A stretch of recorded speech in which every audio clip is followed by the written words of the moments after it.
Good morning. I am live over here on my personal page and I'm just waiting for the Facebook group to kick in. We are live. Yay. Alrighty. I jumped on a few minutes earlier just in case we have a few people wanting to join. I didn't want to jump straight in and get right into this so people were going to miss out. So thank you all for joining me. So today, oh, look at my little boxes. Oh, wrong. God, this is on the mirror. I'm not even going to try and point. There's boxes back there. I've had a delivery for my living room, which is very exciting. So today, what I want to talk to you is about shamanism. So I wanted to quickly explain what we're doing here firstly before we get into the content. That's why I started a tiny little bit earlier. Because what I wanted to explain to you is what was going on here and how we're going to run this. The reason I'm looking from side to side, if you're wondering, is because I'm on a device here and a device here. So the main place where this will be being shared is on our Time to Shine, which is the one I'm looking right in front of now, our Time to Shine Facebook group.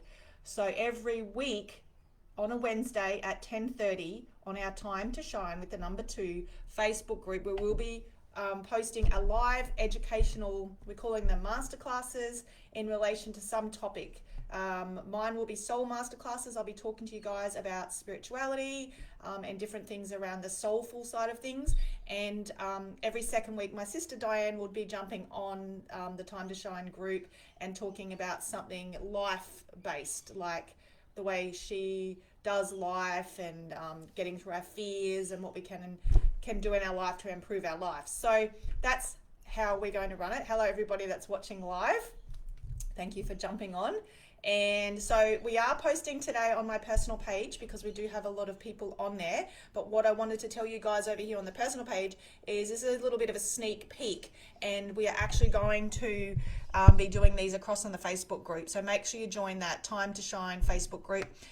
If you need the link, just say yes, give me the link and I'll post it for you, because we are building this group to give a lot of beautiful value and education and really giving back. Like, this is the place to be. So we're going to do these weekly live videos so that you guys can get educated around topics and learn about how we're living our life, basically, because I know a lot of you are out there going, what are you doing? Because I want a bit of that. So yeah. So a few people are asking for the link. So when I finish off here, I will put the link for the Time to Shine Facebook group. And if you're not in that, definitely get in it. It's where a lot of our stuff will be. But for the moment today on our personal page, you'll be shared on there. So you get to see the whole live webinar. I don't like the word webinar. We're going to call them masterclasses because it just gives a bit of a softer term. So it is just about 10:30. So we will kick off. This will be, as it's a live video, it will be coming and streaming live, but you'll be able to watch it later. If you do come and watch this later, I always love to see who's watching it after the fact. So give me a hashtag replay and any comments. I always go back and read them. So if I say something that resonates with you or that you really feel drawn to, I'd love to have you give me a hashtag replay and give me some feedback as to what's going on. The other thing I want to say is we love feedback and comments about what you guys want to hear about. So there's so many different topics we can talk about. So we want to make sure we're covering things that you want to know about.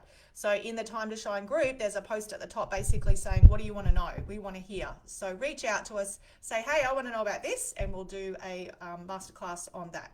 But let's get started. So today I want to talk to you guys about the term shamanism.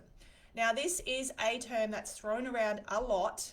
It's becoming more and more common, but it's actually not that well known. And to be completely honest, it's a little bit of a difficult thing to explain. Even if you start Googling it and looking into it, I've got like a whole book here on shamanism for beginners, but it's a very difficult thing to explain because it's a cultural way of being. So basically, it's a cultural, I wouldn't say it's a religious practice. I keep going back to cultural because it's not like most religions will have something that they look up to, or there's a word for it, I can't think of it, like they honor. So Christianity is Jesus Christ, Buddhism is Buddha. There's usually some entity or person or thing that someone is, honoring. But in shamanism, it's not that. It's just a way of being. So basically, what the shamans do is they work very closely with the plants and the animals of the world. So it's very natural based. And so there's no one personal thing that they're honoring. It is more a way of being. It's a very difficult thing to explain. Now, it's been around for like forever. Like it's got roots back to looking before, like 2 millennia back, like to the start of time. This is a very, very, very ancient culture. And it is very much linked to the indigenous or the tribal type cultures. So thinking of like the South American, the Native Indians, the Aboriginals, that real indigenous flavor to it. So it's very tribal and very, very, very ancient. I can't stress that enough. This has been going back time just so long. Like it's one of the most ancient cultures you'll find around. So it's originated. I always thought it originated in South America because a lot of the shamanistic ways of beings these days you will see have come from from Peru or around that South American sort of area. I have been to Peru myself and I've walked the Inca Trail. I'm very much drawn to that Native South American sort of type of shamanism, but it's actually originated, well, no one really knows, but what people think, it originated in Northern Asia, in Siberia, which I didn't know. So it was a culture that originated back, as I said, long time ago in Northern Asia, and it spread throughout the world. And every different culture or indigenous tribe will have its own practices. So shamanism in like Australia is very different to shamanism in South America, which is very different to shamanism, in Siberia. Like it's all very, very different. The basis of the practice and the culture is similar, and I'll talk about that in a second. But the practices and what they do on a daily basis is very different. Same with religions. Like you could have, there's Christianity and there's all different types of Christianity. So shamanism is very much similar to that. There's shamanism and then there's all different types, but it has a same basic feeling to it. So the word shaman, I found this very interesting, comes from, and there's all different opinions on this too, but I found this one very interesting. It comes from the term saman, S-A-M-A-N, which is one who knows. So the shaman is I like to say the medicine man or the medicine woman, not just man, women as well. It's actually thought that the women were actually the original shamans, not the men. So originally it was the medicine women is the thought. Like none of this is anything I'm saying today is not set in stone. It's not 100% proven to be correct. So I'm just going off research I've done and my personal views and how things are. So don't quote me on any of this. It's just my learnings and my growth. But yeah, I have heard along the way that the medicine woman was possibly the first type of shaman, and then obviously the medicine man. So the medicine woman and the medicine man, as the term medicine man or medicine woman would suggest, is they're healers. So back in ancient times where we didn't have pharmaceuticals and medical and all that, the shamans would turn to the earth or the plants or the animals even to assist in healing. So they are very much natural based. They honor, if you're going to say they honor anything, they honor the elements, they honor the earth, they honor the animals. So very much in tune with Mother Earth, or what shamans call it is Pachamama, which is the shamanic term for Mother Earth, Pachamama. Very, very closely aligned with Mother Earth. So shamans, as I said, are healers. They communicate with the spirit world. And the big thing with the shamanistic culture or way of being is they go into like an altered consciousness. So a different state, I'd like to call it a trance-like state, and that's where their healing occurs. So it's very hard to explain because it's way beyond the human understanding. And I feel that this is what's going on in my healings because I go into this trance-like state and it's like an altered consciousness. And the more I read about shamanism and the conscious states and the different ways to get into trance, the more I'm like, wow, I'm in a full trance and weird and wonderful things happen. So the well-known thing with shamans is they travel, they call them worlds. So there's the upper world, the middle world, and the lower world. but I won't go too much detail because we've only got half an hour here. But what the general gist is they're not in the physical world. When they're doing the healing and doing the work, they're not in the physical realm. They're not like sitting here like you and me. And I say they because I personally don't classify myself as a shaman. I am not a shaman. What I do has got shamanistic ways around it, and it's a type of, it's got feelings of shamanism attached to it, but I am definitely not calling myself a shaman. So please, I keep saying they, I'm meaning I'm honoring the ancient traditions of the traditional shaman. It takes a lot. Well, it's not even training. Usually the shaman's actually born into the tribe or the community. They're born into it. And then obviously over their lifetime, they honor their skills and they work through their skills. And it's a growth and a journey of themselves, of their spiritual and spirituality that brings them to that honored state of being called the shaman. So yeah, I'm not a shaman. But what shamans do is the trance-like state is where they go to do their healing. And it's an altered consciousness, and they work a lot on the soul. So they're working at a soul level, and they're working not on your physical state. When I say healer, they're not going to come in and give you surgery and fix your bloody ailing heart or plaster your broken bone. They're working at a spiritual and an energetic level. So they're working on that part of yourself that you can't see. So most of you that are watching this, if you're watching it because you're interested in this type of work. But we all have a thing around us, and everyone calls it something different. You might call it your energy field.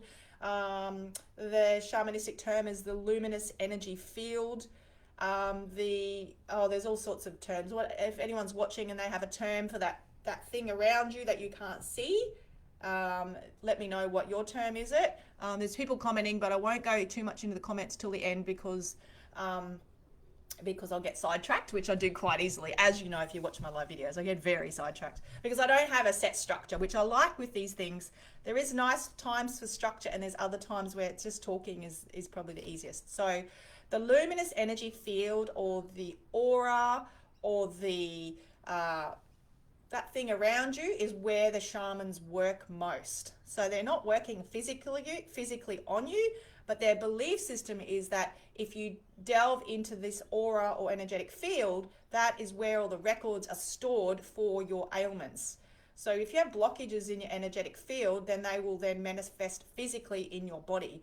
And I've lost count of how many people have come to me to have a healing, and they come out and they're like, oh, I had like a really heavy chest, and all of a sudden it feels lighter. Or I had a lady, which I had no idea, the other day come to me and said, oh, when I met you 2 or 3 years ago, and you were just starting out and you did a little bit of, the term Reiki is another word that you can use for healing, but when you did that like healing on me, and I said I had a sore hamstring, well, it actually fixed itself after that, which I didn't know. It's amazing. Like, I don't claim to heal as in physical ailments, but it does happen quite regularly that after healings, people's physicality and physical things change because you're working on the energetic level. And the more work you do on yourself, the more that chance is going to happen. Like, you're not going to just come off the street feeling like crap, walk in and have a shamanic style healing, walk out and feel healed. It's a journey. It's something that you have to continue on. It's a spiritual journey. You got to work on yourself. You got to journal. You got to have quiet time. You have to delve a bit deeper. You got to dig into your inner child. You got to face some things you don't want to see. But that's all healing, and it's healing on an energetic level so that you don't end up with physical issues like serious physical diseases, which come out because we're not looking after ourselves spiritually and energetically. Now, this altered conscious state, now I've got this book and I found something really interesting in it, and I want to read a little bit, a little bit from this because it was really interesting about the different levels of consciousness that you can go into, or what a shaman may pass through to get that multi-dimension reality thing going on so that they can do their healing. And that the term healing, even, I don't particularly love that either, but there's no other word. Like, I can't think of another word. So the first level is just the ordinary conscious state that we are in our modern culture. We've lost a sense of unity with nature and the cosmos. The ego is almost completely self-centered. So we're all living in this, when you're in this level of consciousness, you're fully self-centered and isolated from that outside spiritual world. Like you're walking through life completely with your blinkers over your face, like no idea there's more than life, there's more than things out there. I'll tell you where I see these people is on the train every morning when I go to work. One day I was on the train and I looked up and I thought, holy shit, it was really this really weird experience. I was like, oh my God, these people, they were grey. They were literally grey, and they were like so like asleep. Like some of them were sleeping, but that's not the point. They were just in this first level of consciousness where they're just like robots. They were like robots. It was actually really sad. So the second level, there's a slight awareness of fusion between the self and the surrounding environment of nature and other beings. And so you start to have a little bit of empathy manifesting, but not at a level that would prevent the person from doing harm or damage to something or someone outside their narrow sphere of compassion. So basically you're starting to get a little bit of empathy at that second level of consciousness. The third level, we see the first signs of the ego temporarily melding with the environment and other beings. I love that. So the ego is that part of us that talks to us. We talk about the ego a lot on our half-day workshop. We actually go in and name our egos. It's very, very interesting because our ego likes to drive us, and it's our fear talking to us, telling us we're not good enough and blah, blah. So again, I've only got half an hour. I won't go into too much detail, but if you haven't had a chance to come to our half-day workshop, definitely do it. It's an amazing 4 hours. We've got one coming up this Saturday, but if you're watching this later, that's all on our website. So www.those2sisters.com. All of the information, all of our events, half-day workshops, they're all there. So definitely jump on that. So ego, the fourth level of consciousness, is significant for the shamans because here we identify our human organism with a much larger unified body. So we're connecting now with plants and animals and other phenomena and forms of communication not accessible at the lower levels. So here we can experience consciousness free of human evaluations and judgments. So that's really the first level. That fourth level is that first level of consciousness that we go to when we are doing our healings and we are able to start receiving messages. So if you're constantly walking around this world in level 1 consciousness on robot autopilot, then you are not going to be able to heal yourself or get messages from spirit or use your intuition because you're in this level of consciousness which is being run by the ego. So this level, the fourth level, is the first one where we start to look at, okay, here we go, there's more to life than this human existence, and I can actually start to feel it. Now the fifth level, when I read this, I was like, oh wow, this is what happens to me when I actually do a healing. So the fifth level, the feeling of unity between self and environment, leads to experiences of silent knowledge. So you just get messages drop in. It's really bizarre, just random. I get it on coaching calls sometimes. I just have this thing that just drops in my head and I have to say it. I'm like, this has just come to me and I'm going to tell you what it is. So silent knowledge, telepathy, the ability to transfer energy. Oh yeah, this is it. And or heal. The ability to compress or lengthen the perception of time. That definitely happens in my healings. I have no sense of time. I just put myself in this trance, which is this obviously level, I start level 4 and I drop very quickly, and I've got really good at this, dropped into level 5 consciousness quite quickly. And the perception of time, there is like no such thing as time, which is pretty much proven, but time is a human thing. We put time in our existence. Time doesn't actually exist. So when we drop into this level 5 consciousness, the perception of time's gone. Other experiences commonly thought to be supernatural or extrasensory, and at this level, many experiences simply can't be explained by words. That is exactly what goes on in a healing. Yes, Marita just said it worked for her last night. I just got this message. She was saying she can't sleep and she's doing every single thing by the book right, and just out of my head dropped in hollow sync. I got told many years ago about this hollow sync thing. I said, I don't know why, but this just dropped in my head. Try this hollow sync meditation. It's never been brought up for about 5 years. She tried it and she had 4 hours sleep. So I'm not saying I'm fixing everybody, but random stuff goes down. Anyway, the 6th level is the level free from all human attachments, as if your personal organism and consciousness were completely non-discernible from the unified consciousness of the cosmos. So that's like the bee's knees of, holy shit, am I even existing on this earth?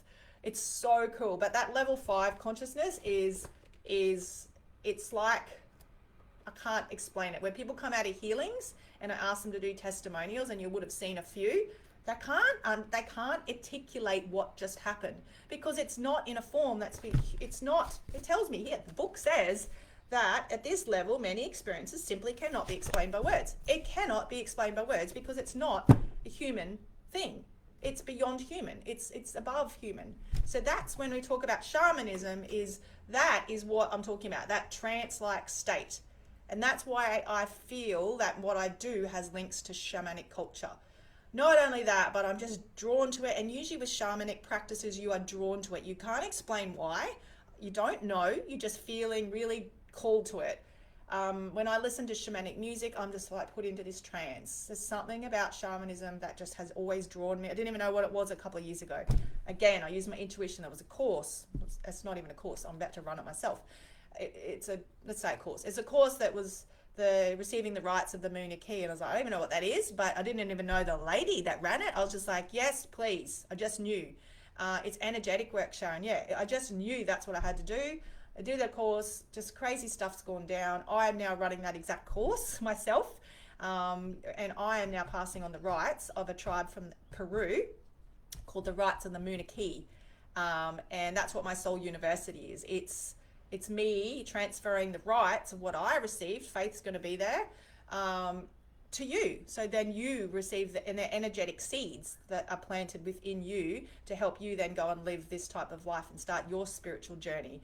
So I do have, just so you know, I do have one spot left. We're starting off on the 30th of May, and it's a full 4-month journey, the last Sunday of each month. So one spot left. I've got beautiful chairs. We sit, basically it's an all-day thing on a Sunday where we sit and we do the shamanic practices. So we'll learn a little bit about shamanism, but we also do the practices that shamans do. So we sit in circle, we drink cacao, which is a very strong shamanic practice. Cacao is a plant medicine, and as I said before, shamans work a lot with plants. Plants being cacao, being the chocolate straight from the plant, and they believe that the plants can heal. So shamans use cacao to open up the heart. So during my soul university, what we will be doing is be sitting in circle, and it's a spiritual development, spiritual journey. It's not really a course. You won't be learning stuff. You will be remembering how to tap back into your spiritual power. So we have 5 Faith's one. There's a few Beck Condons coming. There's a couple of others. It's going to be freaking epic, and that's where I'll be going to this trance-like state, and things, I can just feel it. It's going to be very, very powerful. So again, all that information's on the website. Told you, get completely sidetracked. The other tools that shamans use to put themselves into trance or to put themselves into that beautiful state is drums. The universe has yet to provide me with a drum. It's going to happen. It's close. I think I'm pushing it off because you make your own drum, and I feel I'm very the thought of being creative like it gives me anxiety, to be completely honest. I don't know if I want to make my own drum, but anyway, the time will come where I'll have my own drum. But they use the drum and the beating of the drum to put themselves into that trance-like state. Sound, which is my thing in my healings, it's sound that pushes, I don't know what the sound, I don't know why I'm saying it like that, sound. Sound. The sound is this is weird. Okay, I'm stopping saying that like a goose. The sound is sound. This is so bizarre. Okay, maybe there's something trying to channel through me. This is weird. I get full channels coming through. The sound is a vibrational frequency of, and yeah, there's something, oh my God, this is so weird. Don't do it to me on a live video, honestly. I just get random shit come out of my mouth and I don't know where it comes from. Anyway, the sound is a vibrational frequency that heals the body. So when I'm making the noise out of my mouth, that healing, I can't explain it, it heals at a energetic level, and it works on that luminous energy field or that external aura or whatever you want to call it. So sound, cacao is one, opens up the heart chakra and allows you to be vulnerable. Other plant medicine, there's some of it's not always legal in Australia, but there's a thing called Ayahuasca, which is a very, very strong plant medicine that the shamans use in Peru. It's not illegal, obviously, so you can go over to Peru and have an ayahuasca ceremony. It can go over and you journey to the depths of your soul. People that have done it say it's friggin' horrifically scary, like scary as in your face, in your deepest, your darkest fears, but it changes, it fully enlightening. You walk out of it another person. So you face the dark side of yourself, or the shadow side, and you come out into the light. So I did an amazing podcast with a lady that went over to Peru and did ayahuasca, and she had some crazy experiences, like crazy. So definitely recommend going across to my podcast and listening to that. It's Michelle and the Soul Stories podcast. Again, if you want the link, yell out. I'll send it to you. I'll put it in here.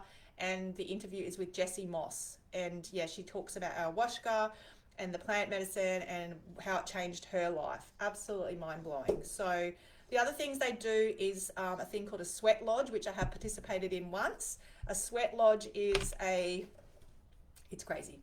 There's like hut, and it's all sort of thing, and there's a fire. Oh my God, it gives me heart palpitations just talking about it. It's pretty full on. The fire, and then all the coals get put into the tent. It's all covered, and it's pitch black. And you go in there and you sit there. Obviously, you just wear bikinis and you just sweat. And they do drumming and music, and basically you're releasing all the sweat. And because you're in the dark and it's pitch black and you're very uncomfortable, it's pushing you through your comfort zone and allowing you to release things that are no longer serving you. So you can yell out stuff. Natasha says, sounds incredible. Not the sweat lodge. I think you're talking about something else I just mentioned. Maybe the ayahuasca. Yeah, it's pretty damn cool and it's awesome.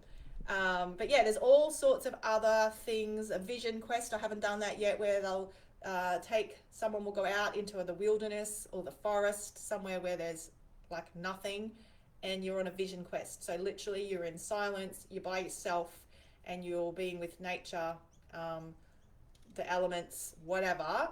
And it's usually a 4 or 5 day affair where you journey inwards and you just have to be with yourself. So again, it's all about facing your fears. It's all about facing the shadow side of yourself, because what we do in this level of consciousness that I mentioned before, that first level of consciousness, is we're going through like robots, because we don't actually want to face that shadow side of ourselves. We don't want to know about it. We just like, oh, let's stick our head in the sand, aka Facebook.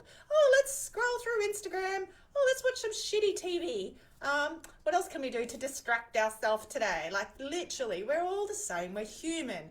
Because it's scary to face ourselves. It's scary to look inside and go, fuck, you know? Fuckity fuck, man, I've got some shit to deal with. I like swearing. Oh, Beck Star's on. Hey, Beck. Beck Condon. She's the shaman. Beck's going to be running these things soon herself, because she's amazing. Like, we've all got our own talents. And that's why I like saying I'm a shaman. I'm not a shaman. And I have talents in some parts of the field. So like as I said, I'm really good at putting myself in trance. I'm really good at channeling. I'm very good at bringing people together. I'm good at healing. But when it comes to the plants, I've got no freaking clue. But my friend Beck, she's I always forget the name of what you are. A biologist? I don't know. Plant biologist? I never remember. Tell us what you are. Oh, I've got talents, baby. And she works very closely with the plants, and she is Aboriginal, so she actually has that amazing ancient knowledge and culture within her, where she understands the land, she understands the plants and the animals. I've got no clue. So if I have someone like her beside me, and together we're just gonna rock this world. So Beck is a spiritual ecologist. There you go. She's a spiritual ecologist. Wondering why you weren't answering my texts? No, because I'm on live Facebook. So Beck's amazing. Beck's coming to do Soul University with us. And so everyone that's coming along will have their own talent. So we've all good at one part of it. And man, everyone's got a talent. And if we just share this with the world, then everyone's talent is going to shine and make this world a better place, basically. Did I miss anything? Talking about mending the soul. Often shamanistic practices will take you back and do soul journeys. There's a thing called soul. Oh my God, I've forgotten the word. Oh, that's terrible. I should have written it down. Soul. You're bringing parts of the soul back. Anyone's watching will know the word that I'm talking about. So you go off and you're bringing, oh my God, soul. There's fragmentation, where your soul gets fragmented with basically traumatic events in your life. Your soul breaks off and gets traumatized and fragmented. And then you do this practice where it brings all the parts of your soul back together. Come on, someone. Regression I was going to talk about, but there's another word for it. So anyway, it doesn't matter. Where's my channel now? Come on. It'd be funny if it just dropped in. I just talked to like the thin air because they're listening to me. So yeah, and regression. So past life regression, soul regression. Some of that happens on my table. I didn't even like actually soul retrieval. That's it, soul retrieval. Thank you, Beck. You are my channel. It's people go into past lives and shit on my table, my healing table. I don't even. It's not like a definite thing that I'm trying to do, but in this trance-like state, this is what happens. Weird and wonderful things. So that's just a really, really quick briefing, not even briefing, a quick little idea about what shamanism is. But basically, it's just a culture or a practice. It's a spiritual practice, and it's just got a name. And it's tribal. It's very ancient. That's what. There's one part in this book that I wanted to actually read because I thought it was really good. So I'm going to finish up. So I have to run off. I know you don't want to finish up. I had my pen in there and it fell out, of course. So I lost the. Here it is. So it was really a very interesting way of describing. So the shaman is a healed healer who has retrieved, Beck, has retrieved the broken pieces of his or her body and psyche, and through a personal rite of transformation, which is what we do in Soul University, it's a rite of transformation, has integrated many planes of life experience, the body and the spirit, the ordinary and the non-ordinary, the individual and the community, nature and supernature, the mythic and the historical, the past, the present and the future. How good was that? That's a really good way of describing it. So yeah, that pretty much wraps up a little bit about shamanism. Obviously, there's a lot of information on shamanism. There's a whole book here in front of me. As I said, my course that starts on the 30th. Yeah, there's so much to learn, or not learn, remember. So much to remember. So yeah. Okay, it's 10:58. I am on time. So I would like to check off now and say thank you for listening. As I said at the start of this recording, we will be doing these every single week. We are wanting to give back. We want to give value. We want to educate. We want to share our knowledge. So for 30 minutes every Wednesday at 10:30, Diane or myself will be on Time to Shine Facebook group and doing a masterclass on some topic. Can you post the book in our group? Yes, I can. I haven't even got through the whole book yet, so I probably don't know if I want to recommend it until I've read it. That's okay. Who cares if it's meant to be? It's meant to be. And so, yeah, Soul School. Leonie, I keep meaning to chase you up about Soul School. It was in my diary. So Soul School is a beautiful 4-week online program that we touch on all these subjects, and it's a group thing. So there's usually 10, maximum usually 15 women that come together. It's such a beautiful thing over 4 weeks online, where we learn little bits every single day about all these topics. The next one starts on the 17th of May, which is Monday coming. And it's a really good stepping stone into this type of work. So if the full Shamanic Soul University, you've got to be ready for it. I don't say yes to everybody because you have to be ready for that type of work. But the stepping stone to that is Soul School. Soul School is that beautiful. It is really good for people that are just like, I'm just beginning, I'm just starting out, or those that have done a lot of this stuff but just want to be made accountable. It's a really lovely way to be that, because we have weekly meetings on a Wednesday night where the group comes together and you are talking about your week, and this beautiful community and tribe like starts. Most of you watching here have done Soul School. If you're watching and you've loved it, put it there. But yeah, I love Soul School. Can't wait for it to start. So all that's on our website as well. So those www.those2sisters.com, and just go to Michelle Ann Healing. You'll see it all there, all the Soul School information. And if you bring a friend, there's a discount too. So I'm not going to go too much more into that. But 10:30 every Wednesday, Time to Shine group.